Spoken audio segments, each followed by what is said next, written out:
So let's get things started tonight with the state of the sport and remind us why we all love this sport so much. Take a look at this.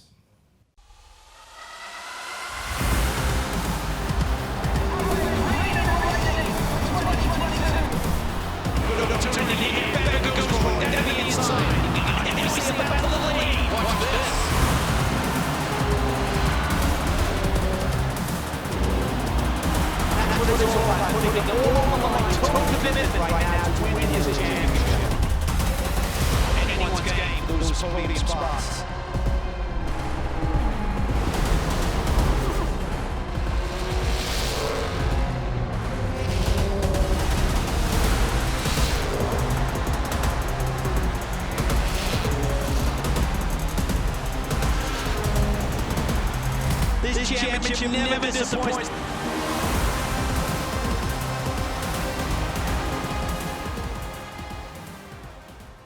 You all helped make that. Come on, let's have a round of applause. That's why we love it so much. Let's have a little bit of housekeeping beforehand. If you haven't done so before, I'm not going to tell you that there's exits here and there and put your mask on and all that sort of thing if the oxygen pressure drops, but do turn your phone off. And if you need to use the lavatory facilities, well, you bang out a look, I'm afraid. So you're just going to have to cross your legs or hang on to it for a little bit for the rest of it. But make sure you turn your phone off, because if you don't and it rings, we will embarrass you mightily by shining lights on you if it goes off when you're not expecting it. So let's get the show on the road, as they say, and there is no show without the president of IMSA, John Doonan.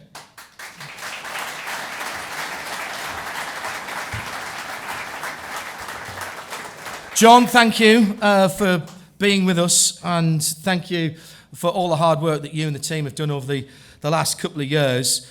We've got a lot to get through tonight, including the schedule announcements. Before we even start on that, just want to have a little very quick word with you about the schedule and the huge amount of moving parts that goes into that. I'm being diplomatic when I say that, Mr. Doonan.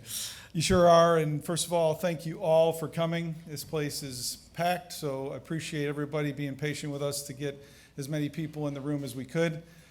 Love being here at this racetrack.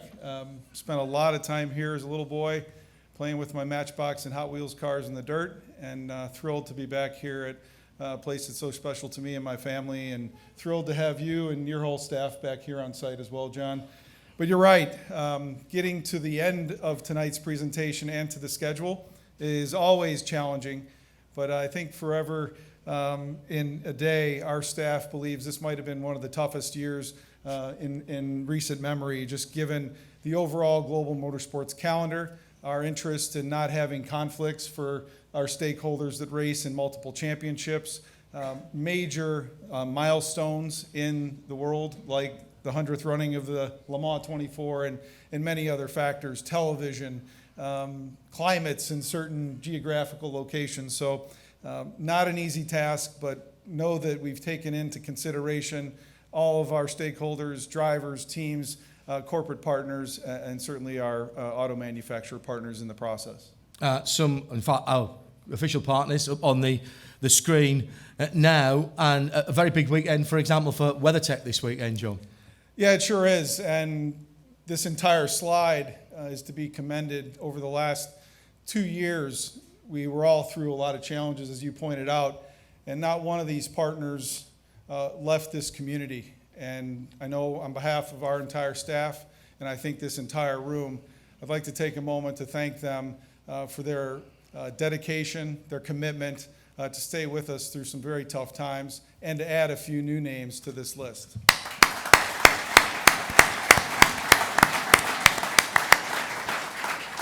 Obviously, right at the top, there's some pillar partners that make all this possible.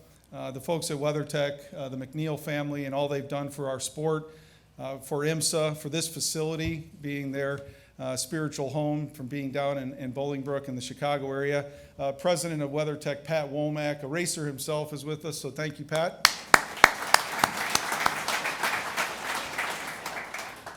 Clearly, we can't do this without our partners at Michelin as well.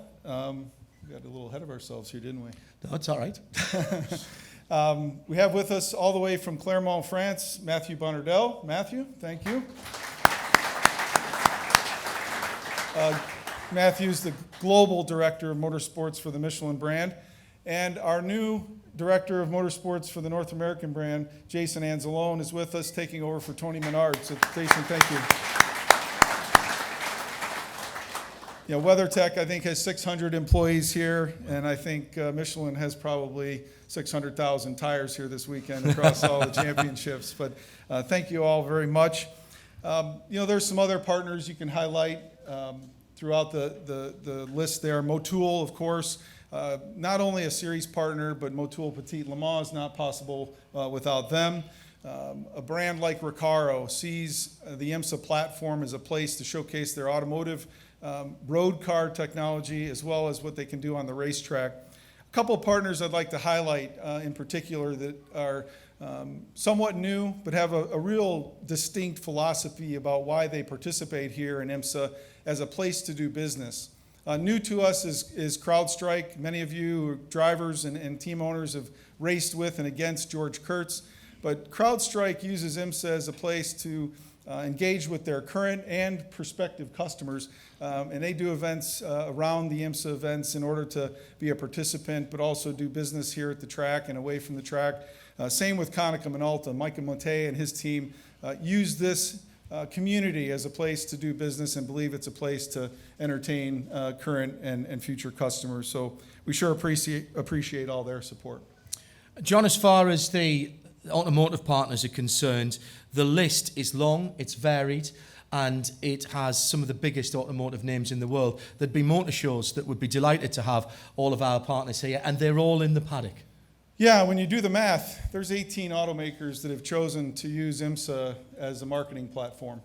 There's competition. They can showcase nameplates and powertrains, but no other sanctioning body in the world. In fact, if you add them all up, they don't equal 18, from Formula One to NASCAR to IndyCar. So we're insanely proud of that. And you speak about motor shows, IMSA has become a motor show on the road. Brands like Lexus, and we're joined by Jeff Ball, Andy, and Steve Hallam. They've used our events to launch vehicles. Cadillac recently used several events. BMW, so many. Porsche. They've all used IMSA events recently to launch product. And so we're really proud of that and continue to be appreciative of their support. Up and down the paddock, John, our teams, some of our drivers have shown over the years great social responsibility. IMSA has taken a lead on that down through the years with two tremendous charity partners, both involved in children, in the children's area of the charity world. The Austin Hatcher Foundation for Pediatric Cancer, so much good work that they've done down through the years. I've compared auctions for them down through the years. Fortunately, our drivers have been very good at beating up cars down through the years for bits that we can auction off for money for Austin Hatcher Foundation. Thank you, drivers. And Camp Boggy Creek, and you've actually experienced Camp Boggy Creek quite recently. Yeah, several of my teammates and I were out there this spring. Of course, that camp was started by Norman Schwarzkopf and Paul Newman. What the work that they do there for families and chronically ill children is definitely humbling. And so we were able to go out and do a volunteer day. So any folks in the room that have supported these organizations, we're grateful, and we're proud partners of both of these philanthropies as well. And down the hill, I think, here in a little bit, not an official IMSA partner at the moment, but WeatherTech and IMSA are supportive of Lemons of Love. And I think they're going to give away a race car tonight, is what I understand. And they have a barbecue as well if you don't win the race car. Yeah. So, you know, it's a win-win. It is, and that one's personal to the IMSA family. Tonight is in honor of Becky Mishtawi, the late wife of our teammate Jeff Mishtawi. So special night. We've talked about our partners in terms of our corporate partners. We've talked about our automotive partners. We can't go racing if we have nowhere to go and race, John.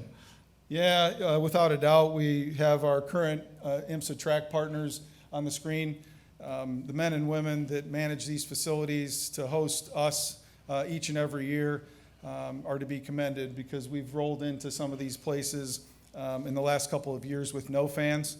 And then we're pleased to be rolling into some of these facilities with record crowds. So we want to thank them. Obviously, last Friday, we announced a new one to the calendar, the Indianapolis Motor Speedway, which is going to be a thrilling time for all of us to be at that iconic facility. As far as what you and the team do, John, in terms of the series that IMSA sanction, we have our two premier series, of course, WeatherTech and IMSA Pilot Challenge. We have the single make series, which again have just some of the best brands in the world. We have an esports series now, and we have the challenge series. Now, the challenge series has been Michelin Pilot Challenge for a wee while now, but the IMSA Prototype Challenge is going away this year to be replaced, as we've already announced. It is. When someone asks in an elevator, what is IMSA?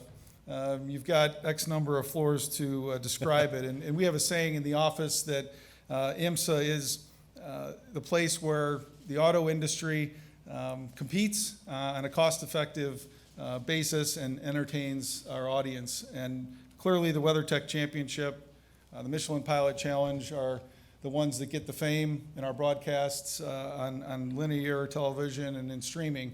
The Challenge Series, very important to us long term. We did announce the VP Racing SportsCar Challenge at CTMP a few weeks back. Excited to add that to the portfolio. And then the single makes. You know, these brands, Ferrari, Mazda, Porsche, Lamborghini, have given us their prized possessions to manage a single make championship. Some of the best racing in the world comes down to the driver. And then, of course, the esports series really comes down to the driver, and we've got some exciting news to talk about on that in a little bit. Amazing how esports started looking for us in the pro racing world as a bit of a stopgap, and look what's happened. It's just carried on and grown and grown. Commercial and strategic alliances, John, with sanctioning bodies around the world. You talked at the very beginning about the difficulties of putting schedules together when everything is packed into, there's only a certain amount of weekends. Give me a little bit of an overview of the names that we see on there and how IMSA interacts with them. Yeah, you know, when I came to this new role, to join the NASCAR family is a really, really special opportunity. And I can assure everybody in this room that the France family is tremendously dedicated to seeing our sport grow and prosper. So to have the backbone of NASCAR, our parent company, having IMSA as part of that is critically important to our success. Our broadcast partners are through that NASCAR relationship. Many of our promoter partners and the tracks we race at come there.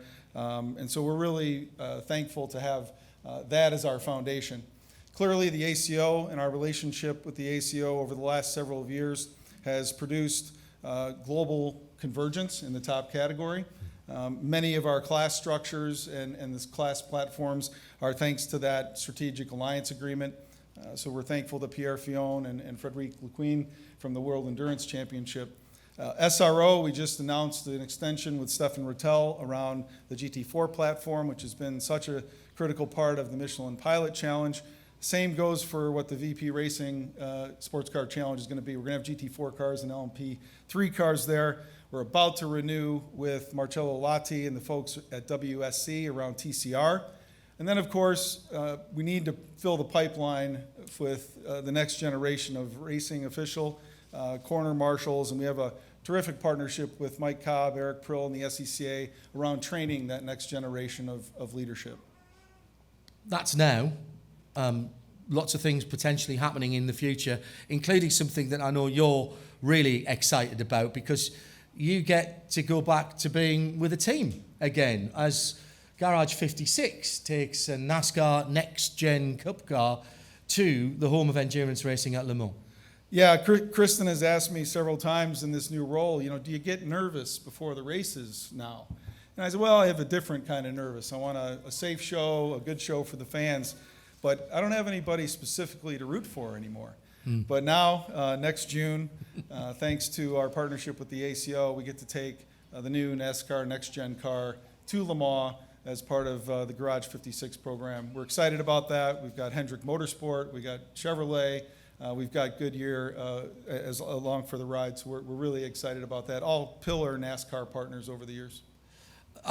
Now, the way people consume our sport, and particularly IMSA, ALMS and Grand Am came together. They had already a proud tradition of being out there with the networks and with a variety of ways that people can watch. Terrestrially, of course, here in the US, it's very important, but the numbers across the whole set of platforms are quite extraordinary.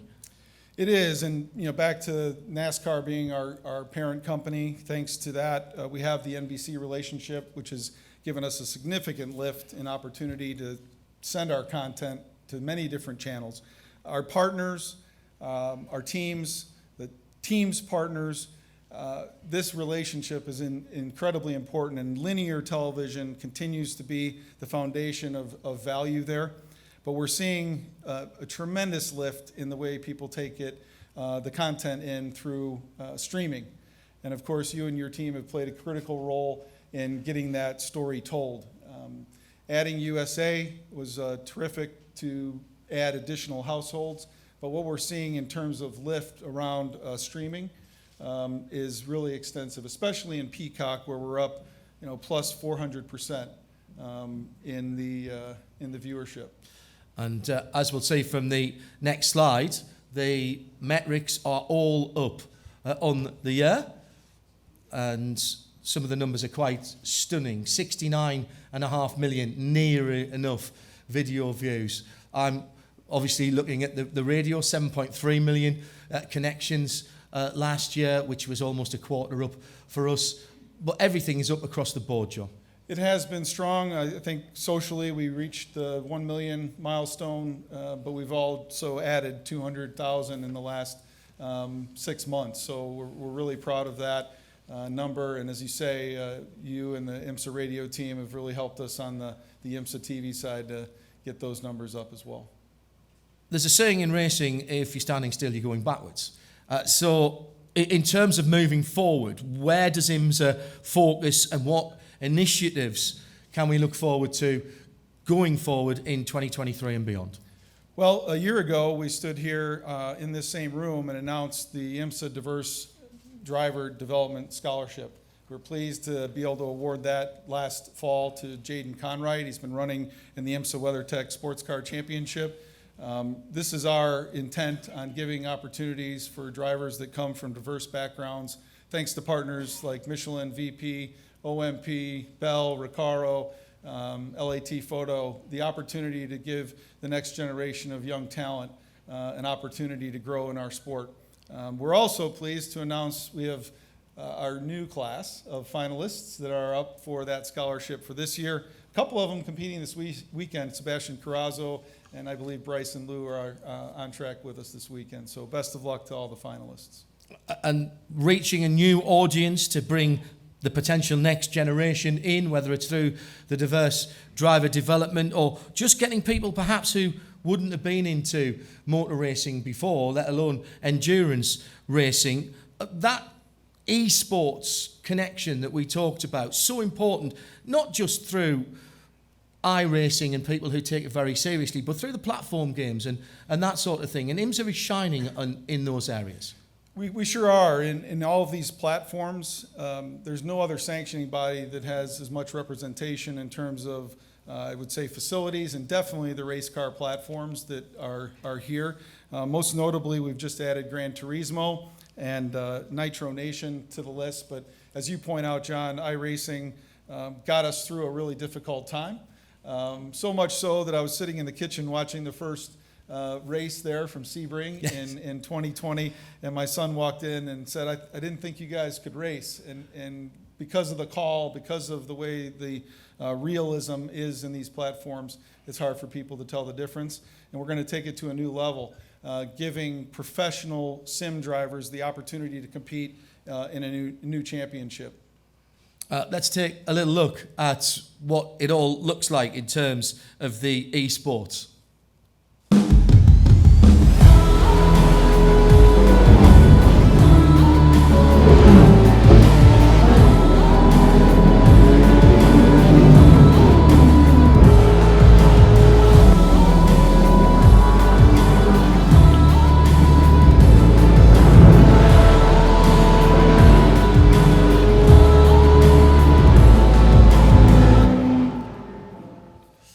So for 2022, John, we are already planning for the 4 major events towards the end of the year.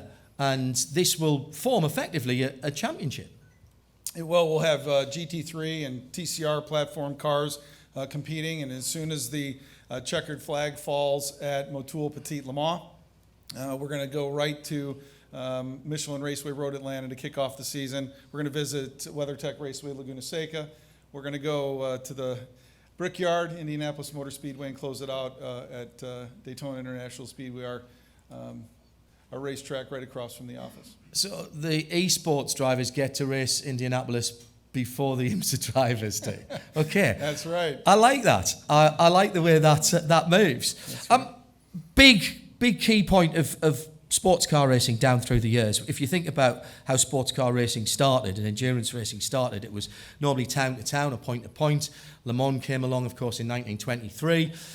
Auto manufacturers have used it for development and to show the development of the automobile itself down through the years. More recently, and sports car racing in particular, IMSA has been a part of this for a while. This is not a new initiative, but sustainability and the green agenda has been part of IMSA for a very long time.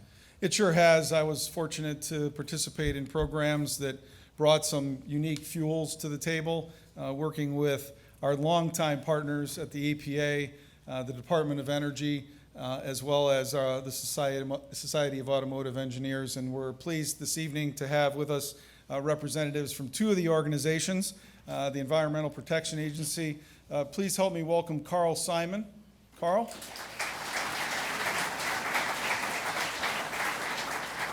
Also from the EPA, my good friend Christine Mikolocek.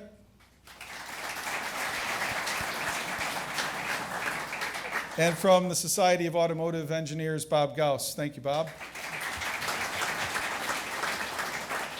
And what we've done over the years through the IMSA Green, now IMSA Sustainability, is take a measure of what we are doing as a sport to be environmentally safe and sound, as well as use this platform to showcase what's possible.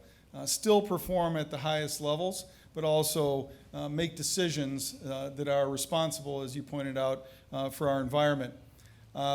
Insanely proud to announce this evening that starting in 2023, the GTP category will be utilizing a renewable fuel, thanks to our partners at VP Racing Fuels.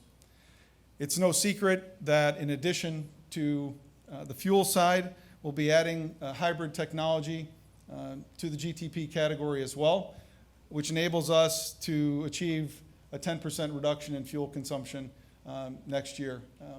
What that means, thanks to Carl, Christine, Bob, and our partners at the DOE, is that several years ago, there were a set of green racing protocols written that scored a racing championship for its attention to detail when it comes to sustainability and its footprint and its impact on the environment. And thanks to these 2 initiatives and our friends at Michelin, we are going to achieve, we believe, some of the highest levels ever seen, certainly for IMSA and maybe for the sport here in North America. Thanks to Matthew and Jason and the team at Michelin, they've developed a unique new tire for GTP. Could see us up to 25% reduction in tire usage. In fact, the current tires, little known fact, nearly have 30% of sustainable raw materials in the manufacturing process. So really proud of what we have today, but a lot of great numbers to come in the way of sustainability. At Le Mans in June, and you were there, Michelin announced a 53% sustainable raw material tire to the world. And we're working with Jason and the team here in North America to start testing that tire in hopes that we might be able to introduce it to IMSA competition in the not too distant future. You mentioned the magic word of competition. Let's move on to competition now, John. And look, it's possibly one of the most exciting things that's happened to endurance racing, certainly in my lifetime, as we head towards a new era of GTP. Let's have a look at what we think it's going to look like.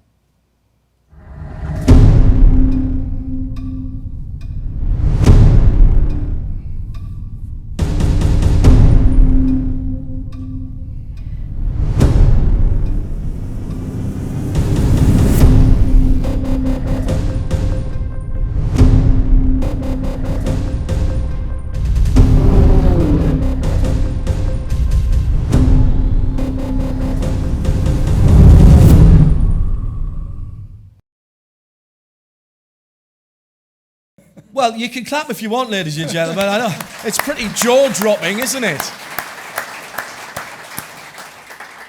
You look at some of those cars, John, and they look like they've come out of a video game, and you would, say that's never going to happen. That's just too fanciful.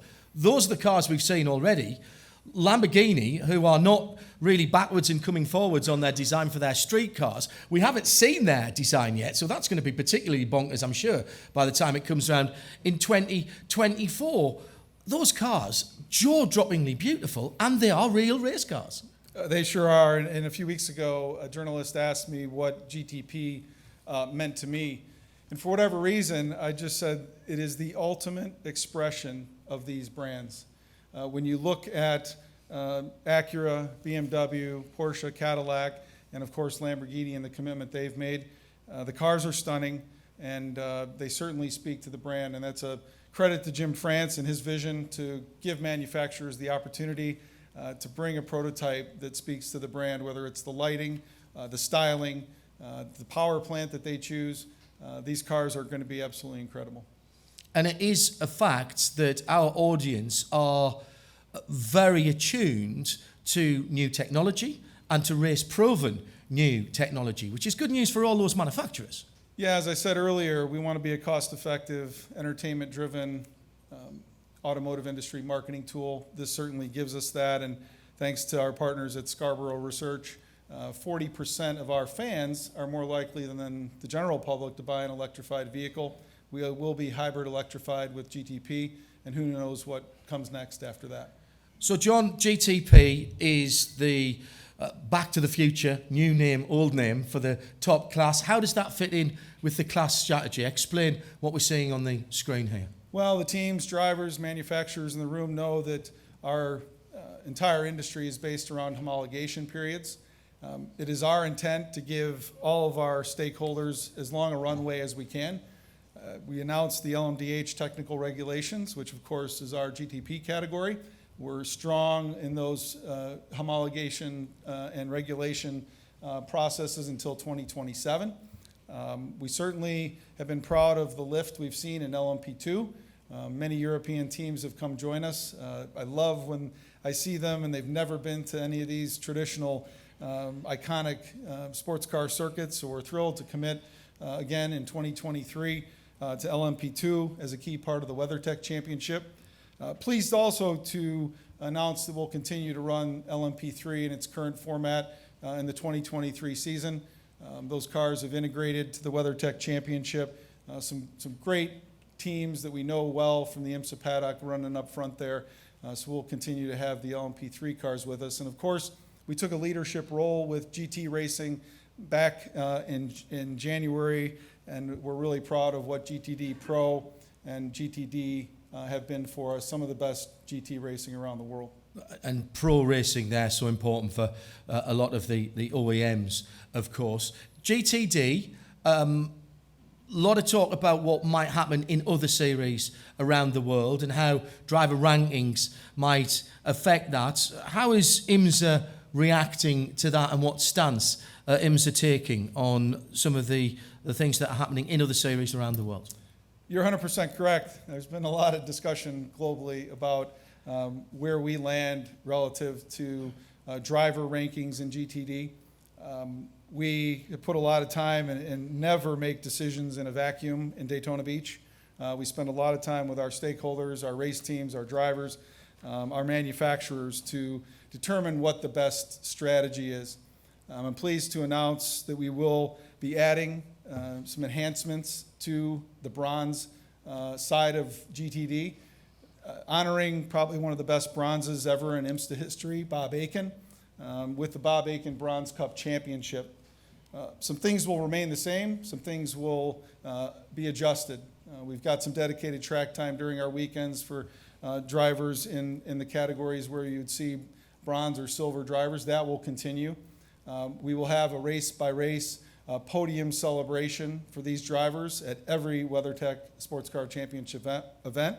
We are looking to enhance the qualifying format for these drivers and overall in GTD, as well as the champion in the end gets an official entry into the 24 Hours of Le Mans in 2024.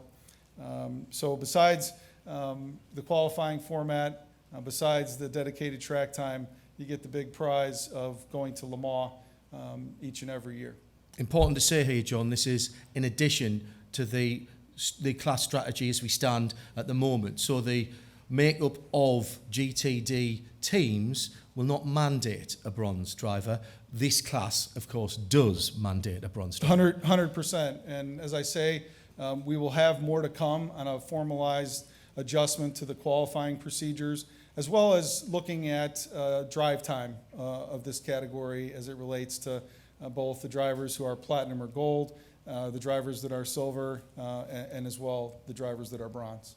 Okay, let's move on to the schedules. Many of you have heard already some of the phenomenal announcements that have been made over the last few weeks about 2023. Let's take a look at what 2023 has in store for us.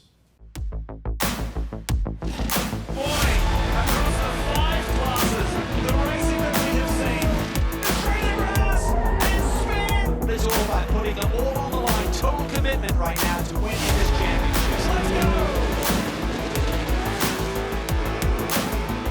Could we have asked for any more to happen?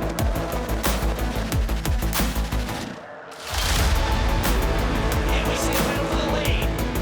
Now the group will fight back in traffic in the first round. The sail is 6 hours of the glee.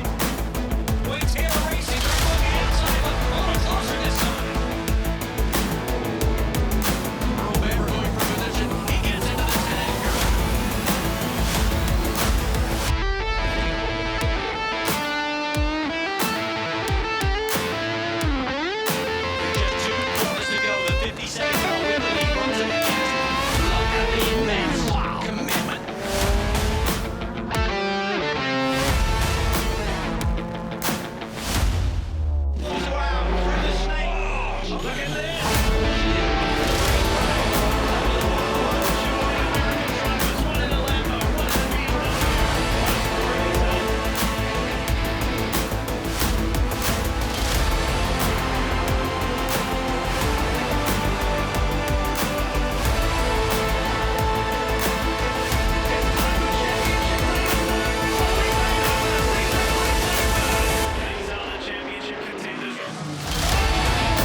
...2023, ladies and gentlemen, 11 extraordinary venues for IMSA competition.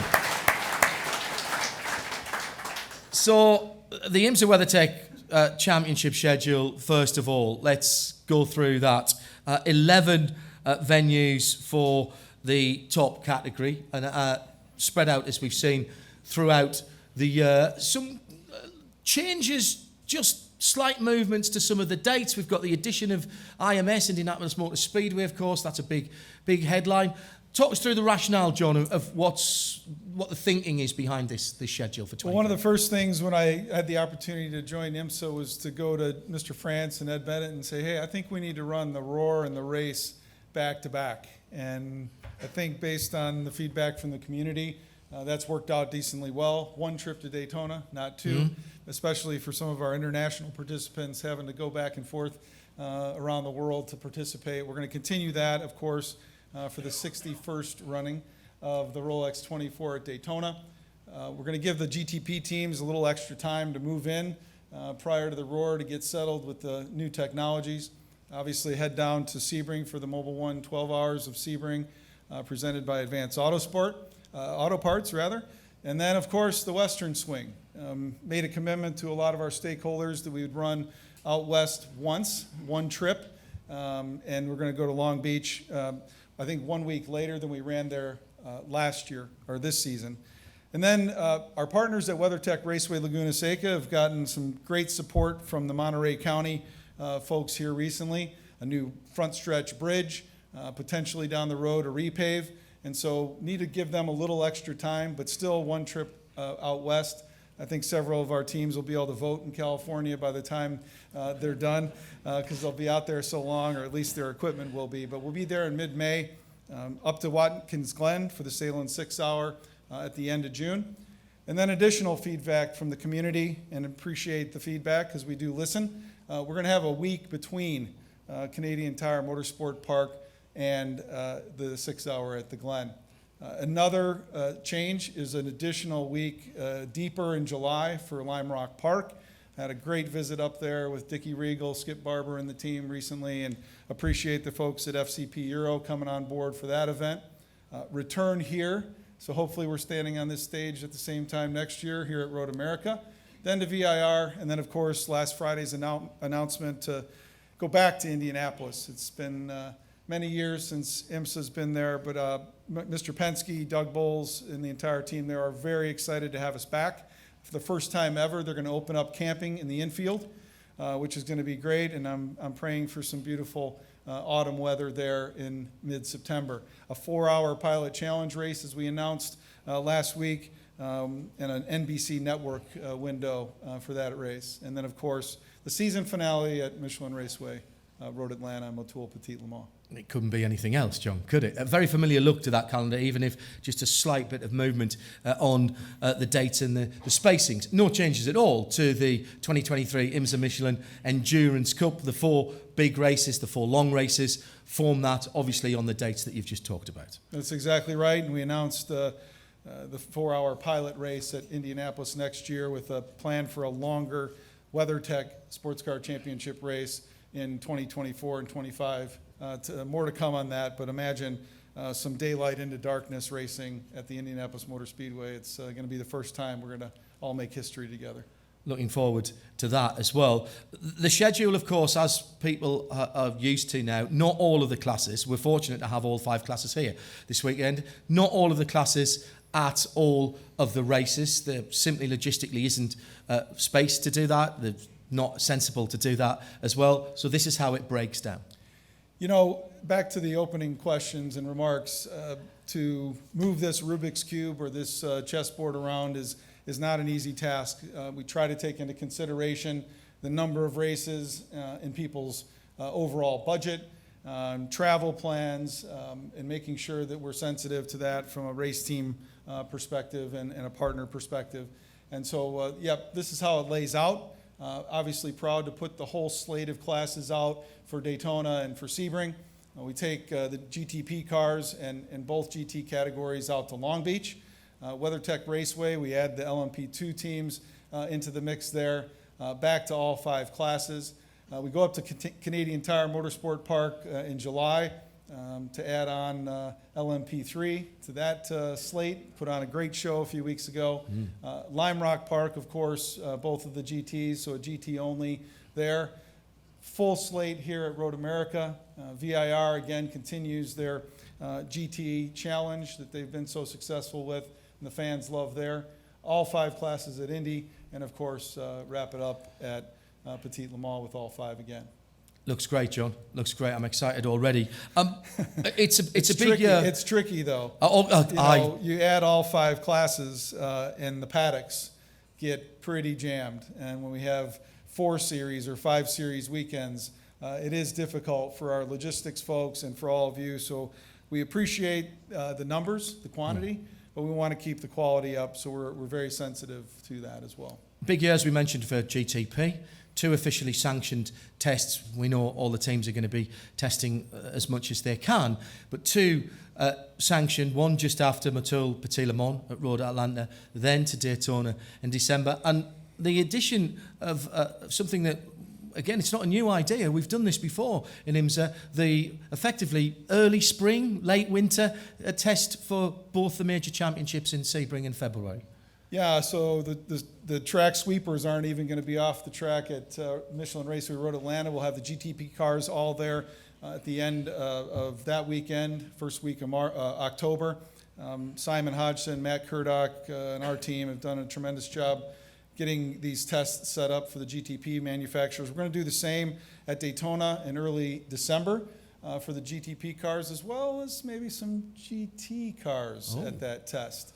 More to come on that, but this past week, anybody watching some of those unveils of a new Porsche 911 GT3R, a new Ferrari, I know what's on your Christmas list, John. Yeah, I know I'm not going to get it either, John, to be honest. Yeah. What can dream? But you're right. We're going to go back to Sebring in February.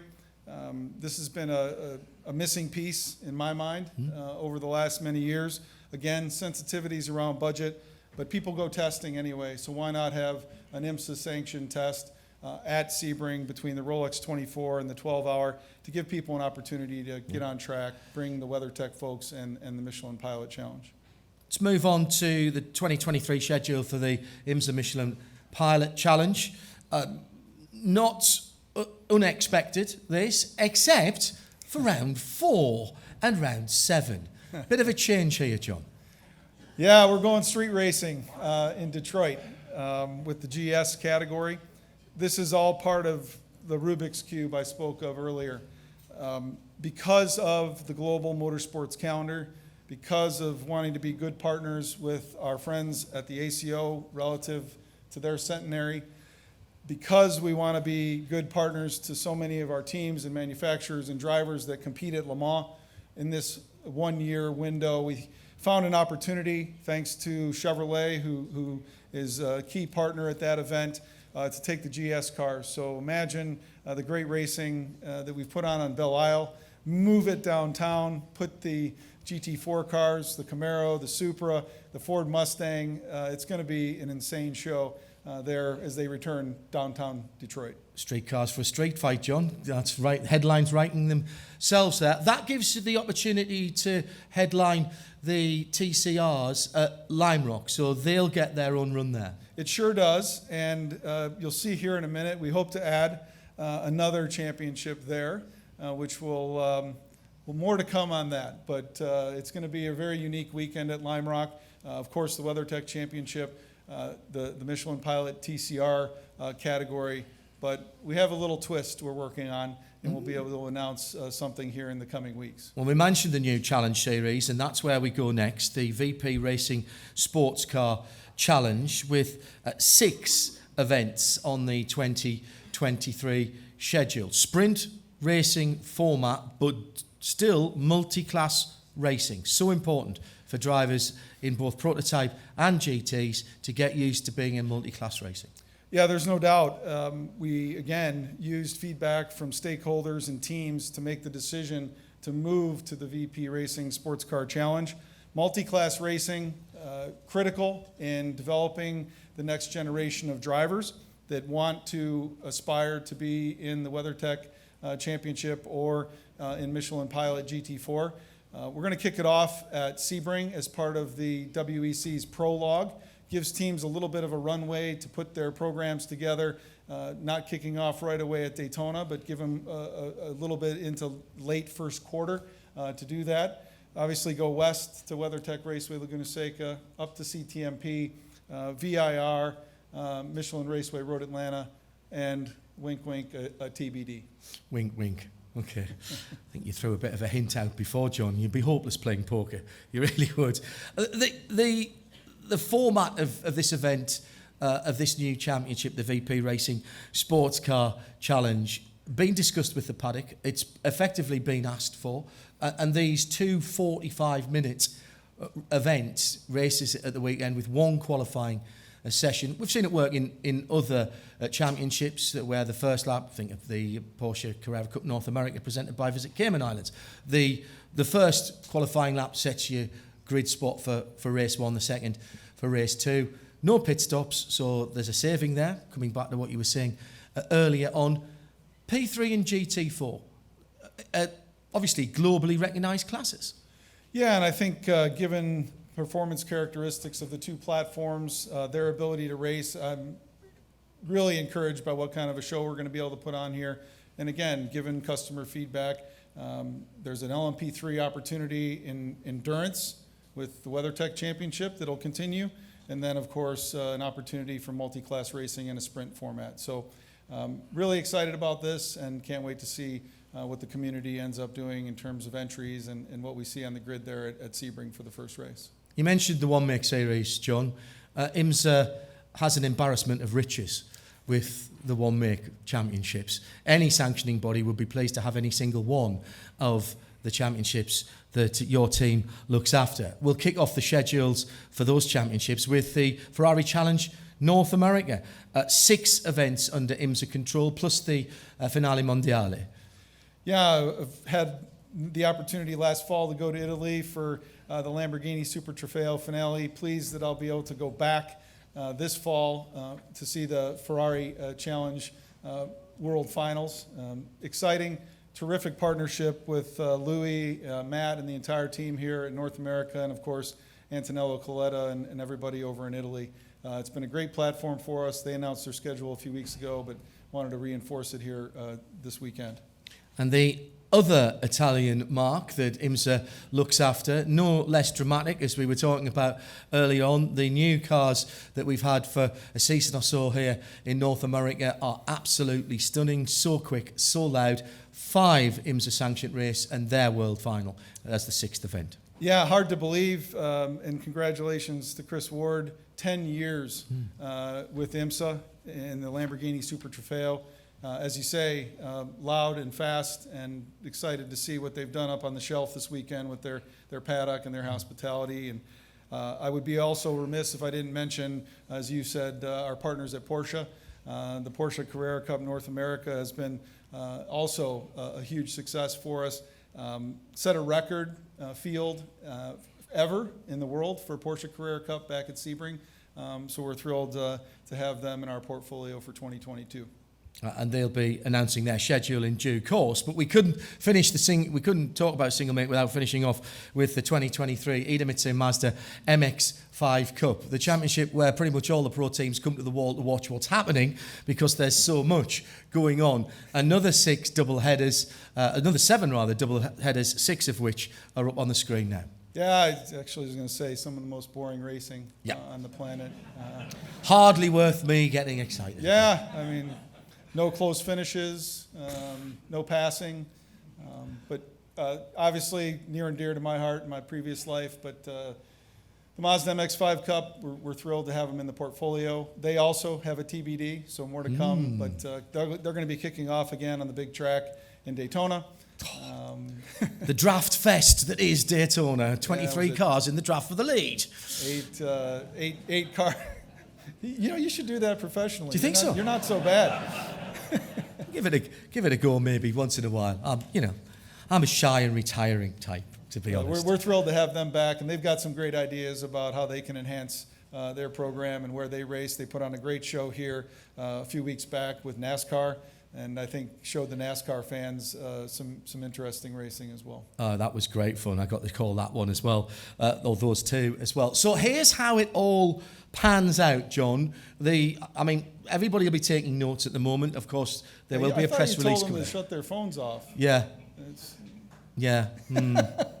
Everybody's taking pictures, but there will be press release with all of this. So don't worry. But this is how it all breaks down as far as what we've just been talking about. The key events, of course, we start at Daytona, we finish at Michelin Raceway Road, Atlanta for Petit Le Mans, we add Indianapolis, and we have pretty much everything in between. Is that a reasonable summation, John? It is, and I think back to the idea of the number of series on a weekend and trying to produce an incredible show for our audience on site and on the broadcast, but also not put a massive strain on the infrastructure at these facilities. The 4 and 5 series weekends, everybody experienced it at Watkins Glen at the Salem 6-hour weekend. We're trying to alleviate some of the pressure and do the best we can to, again, continue to put on a great show. And in order to make it all work, there's various bits of logistics, which in a lot of people's minds will be a sidebar, certainly for our fans, but for the teams, for the drivers, and for our partners, very important. And some of those are up on the screen now. The Driver Combine, once again, at September the 28th to 30th at Michelin Raceway Road, Atlanta. And a little bit of a change on the entry and application openings, John, for 2023. Just a wee bit earlier. What's the reason behind that? Well, Angela Hall and her folks that lead our member services department have done a great job of making the process more efficient, all electronic. But we're going to move the dates up a little bit, again, with the intent of giving everyone a little bit longer runway. So the driver combine will happen again at Michelin Raceway Road, Atlanta, the week of our season finale, our championship weekend. Gives drivers the opportunity to get all of their paperwork in order and be ready and walk out of there with all the proper credentials before they leave the facility and end the season. We're moving up our entry applications also. Last year, of course, we were thrilled to have 61 cars on the grid at the Rolex 24. But the amount of stress that put on so many of you along pit lane and Corey, who leads our logistics team in the garage area, we're trying to move it up so we all have a better planning process, if you will, to get things in order. So we're excited about that, and we'll give everybody an opportunity to plan ahead a little bit. That's looking forward. I think you'll agree, ladies and gentlemen, I hope you agree, that 2023 and the future is looking very bright. But if we bring things a little bit closer to home, let's just remind ourselves what we've got this weekend.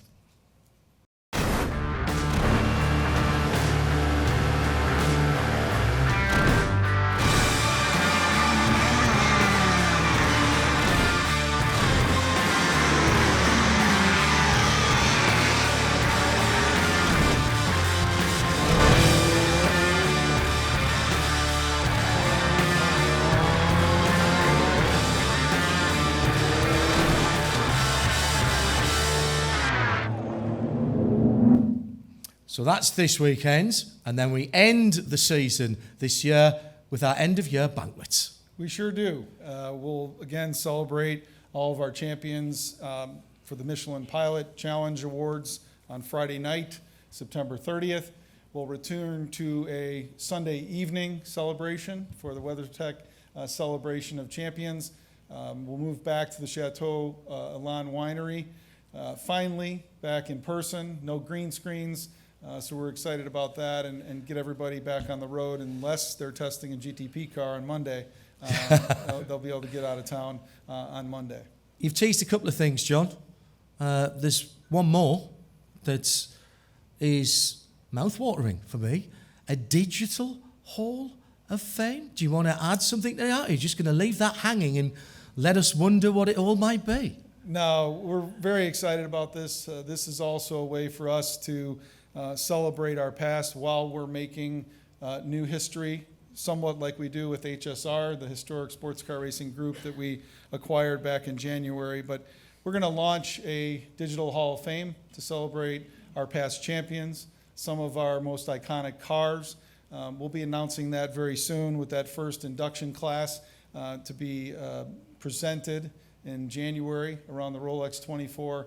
But this is an opportunity to look back at what Bill France Sr. and John Bishop did to establish IMSA. Well over 50 years now of competition, giving drivers from all walks the opportunity to compete in a cost-effective manner at whatever level of endurance sports car racing or even sprint sports car racing that they so choose. So very excited to kick this off here in the coming weeks and honor those who've earned so much over the history of IMSA. John, well done for the team and yourself for putting 2023 together.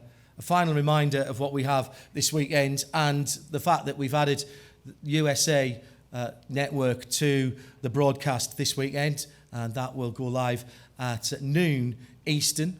Of course, you can listen in around the track on 87.9 or on XM Sirius 207. Of course, I'm going to plug the fact that we're doing it as well. Ladies and gentlemen, that is your state of the sport for 2022 into 2023. John Doonan, President of IMSA.